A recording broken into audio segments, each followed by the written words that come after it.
Nous voulons demander pourquoi Yahvé change le nom du Messie de Yahshua, Yahushua, et à quel endroit des Écritures cela est mentionné. En fait, non, nulle part, car cela ne se produit jamais. Il s'est toujours appelé Yahushua. Le problème était que les Juifs ont changé Yahushua en Yahushua, puis ils l'ont changé en Yeshu, ensuite en Yeshua, puis en Jésus.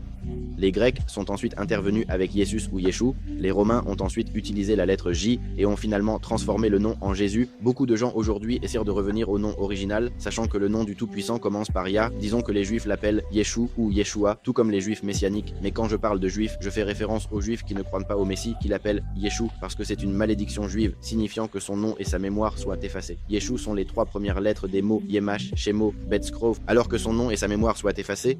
C'est de là qu'est venu Yeshua, qui en hébreu signifie effectivement salut, mais ils l'ont fait pour que Yeshu soit en lui. Les Juifs messianiques utilisent donc Yeshua, et certains, je le répète, en essayant de revenir à l'original, réalisent qu'il ne devrait pas être Yémésia, alors ils ont commencé à l'appeler Yahshua.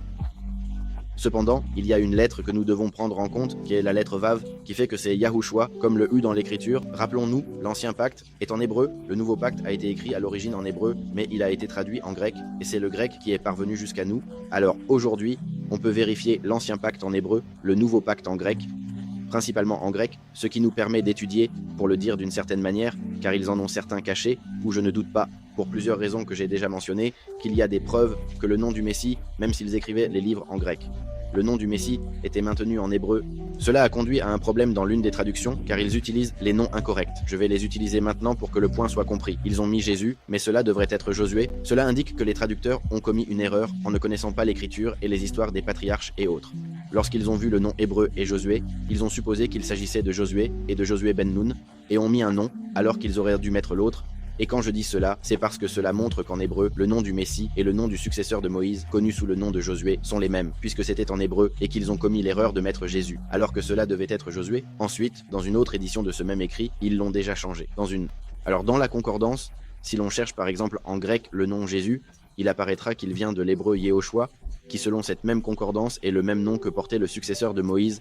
Et si l'on va en hébreu et qu'on regarde le nom du successeur de Moïse, il s'écrit Yud Hei Vav Shin Hayim, et cela se prononce Yahushua, pas Yahshua. Mais la plupart des gens, ceux qui utilisent le Yahshua, n'ont pas atteint l'hébreu ou l'ancien pacte, mais se sont seulement arrêtés à l'idée que c'est la salvation Shua, et que c'est le Tout-Puissant leur Père, qui commence par Yah, comme l'appelait David par exemple, mais ils n'ont pas pris en compte comment cela s'écrit véritablement, selon les preuves présentes dans l'écriture que le nom du Messie serait le nom donné au successeur de Moshe, qui était né à l'origine sous le nom de Joshéa José, qui correspond aux lettres E, Vav, Shin et Ayin, mais ensuite Yahvé lui a ajouté la lettre Yud pour qu'il soit Yahushua, la Yud qu'il avait retirée à Sarai, l'épouse d'Abraham. Ainsi, à travers le changement de nom que Moshe donne à José, en le changeant en Josué, il révélait que le nom du Messie qui viendrait serait Yahushua.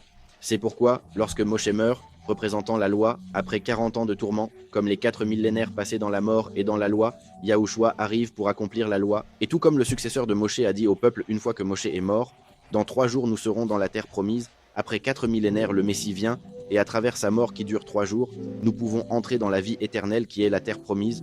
Alors c'est pourquoi, un tas de facteurs se manifestent dans cette histoire. Le fait qu'il ait reçu ce nom et que le nom Yahushua soit ensuite confirmé, puisque l'écriture dit qu'il doit y avoir 2 ou 3 témoins pour confirmer toute vérité. Alors Yahvé nous confirme dans l'écriture que le nom du Messie serait Yahushua, avec le nom de Josué qui est Yahushua, puis avec le nom du prêtre qui apparaît dans Esdras, dans Néhémie qui s'appelait Yeshua, mais que dans Zacharie, Yahvé change son nom en Yahushua, et dit que c'est le nom du rejeton, c'est le nom de celui qui viendrait pour remplir ce rôle. Et d'autre part, il y a aussi un autre exemple, lorsque Yahuda épouse Bathshua, là se forme le nom Yahushua, car de cette union et de ce qui viendrait ensuite avec Tamar, viendrait le Messie, éventuellement. 2001